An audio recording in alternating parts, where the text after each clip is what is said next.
প্রিয় বন্ধুরা, আসসালামু আলাইকুম। আজকে আমি আপনাদের শোনাবো সহিহ বুখারীর ৫০১ নম্বর হাদিস। হযরত আব্দুল্লাহ বিন মাসউদ রাদিয়াল্লাহু বলেন, একদা আবুল ইয়ামার নামক এক ব্যক্তি এক বেগানা মহিলাকে চুমু খেলেন। এতে তার মনে ভয় ঢুকে গেল। আমি তো বিরাট অন্যায় করে ফেলেছি। তাই তিনি রাসূল সাল্লাল্লাহু আলাইহি ওয়াসাল্লামের দরবারে উপস্থিত হয়ে এ ব্যাপারে তাকে অভিহিত করেন। অতঃপর মহান আল্লাহ পবিত্র কোরআনে আয়াত অবতীর্ণ করলেন, দিনের দু প্রান্তে নামাজ কায়েম করো এবং রাত্রির কিছু অংশেও নামাজ কায়েম করো।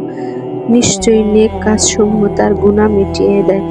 এতদা শ্রবণে উক্ত সাহাবী আরজ করলেন, ইয়া রাসূলুল্লাহ, এর নির্দেশ কি কেবল আমার জন্য না সকলের জন্য?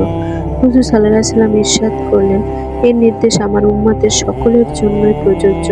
অর্থাৎ পাঞ্জেগানা নামাজ যথানিয়মে আদায় করলে বিভিন্ন গুনাহ থেকে রক্ষা পাওয়া যায়।